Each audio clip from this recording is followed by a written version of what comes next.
जय श्री राम। राम भक्तों, श्री रामचंद्र जी कहते हैं कि जामवंत के बचन सुहावे, सुनि हनुमंत हृदय अति भावे। तब लगी मोही परिखेहूँ तुम भई, सही दुख कंद मूल फल खाई। तो प्रभु श्री राम चंद्र जी अपने वनवास में जब रहते थे तो सुंदरकांड की व्याख्या है। दोस्तों आइए जानते हैं क्या हनुमान जी कहते हैं। हनुमान जी कहते हैं कि तब जामवंत जी के सुहाने वचन सुनकर हनुमान जी के मन में बहुत अच्छा लगा। उन्होंने कहा, हे भाई, तब मैं दुख सहकर और कंदमूल फल खाकर मेरी प्रतीक्षा करना। हनुमान जी कहते हैं जामवंत से, जब लगी आवो सीता ही देखी, होई होई है काजू मोही हर्ष, यह कहीं सब हीन कहूँ माथा, चले हरसी ही धरी रघुनाथा। तो दोस्तों हनुमान जी कहते हैं कि जब तक कि सीता जी को देखकर आऊं यह कार्य हो जाए, क्योंकि मेरा मन विशेष रूप से मन प्रसन्न है। ऐसा कहकर सबको सिर नवाकर हृदय में श्री रामचंद्र जी का स्मरण करते हुए वह वहाँ से प्रस्थान करते हैं बजरंगबली। तो आइए आगे की लाइन सुनते हैं क्या कहते हैं।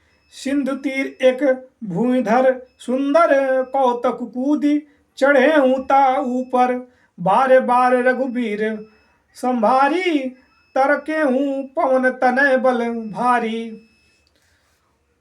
तो दोस्तों तो श्री राम भक्तों, प्रभु हनुमान चंद्र जी समुद्र के किनारे एक सुंदर पर्वत था, उस पर कौतक से ही कूदकर वे चढ़ गए और बारंबार श्री रामचंद्र जी का ध्यान करते हुए महाबली हनुमान जी अपने पवन वेग से उछले हनुमान जी। आइए उसके बाद, जे ही गिर चरण दे ही हनुमंता, चले हूँ 100 गज पताल तुरंता, झीम अमो रघुपति कर बाना, यही भांति चले हूँ हनुमाना। तो श्री राम भक्तों, जिस पर्वत पर हनुमान जी अपना चरण रखकर कूदे थे वह तुरंत पाताल लोक चला गया। फिर तो जैसे श्री राम चंद्र जी का अमोघ बाण जाता है, वैसे ही प्रभु श्री हनुमान जी अपने वेग से पूरी लंका की ओर चले जाते हैं। आइए आगे की लीला को समझते हैं। तो जल निधि रघुपति दूत विचारा, तो मैं नाक हो ही संहारी। तब हनुमान चंद्र जी समुद्र ने श्री रामचंद्र जी का दूत विचार कर कहा, हे मैनाक, तुम इनके श्रम का कारण हो। उसी बात पे हनुमान जी का एक दोहा है, हनुमान ते ही पारस कर पुनि कीना प्रणाम, राम काजु कीन्हे बिन मोहि नाहि विश्राम। उनके उत्तर में हनुमान जी, समुद्र जी के उत्तर में हनुमान जी भी उस पर हाथ फेरकर बारंबार प्रणाम करते हैं और बोलते हैं, श्री रामचंद्र जी के कार्य किए बिना मैं बिना विश्राम कहाँ कर सकता हूँ। तो दोस्तों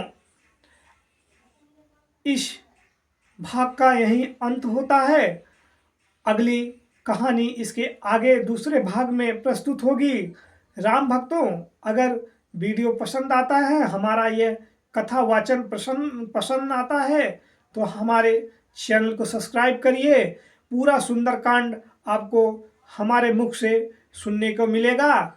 ऐसा कहा जाता है कि प्रभु श्री राम जी का नाम कथा सुनने से हनुमान जी प्रसन्न होते हैं। जो मुझसे गलती हो उसको क्षमा करिए। मैं आप सभी को सुंदरकांड अपने मुख से सुनाऊंगा पूरा। आज पहला अध्याय था, तो आज के लिए बस इतना ही।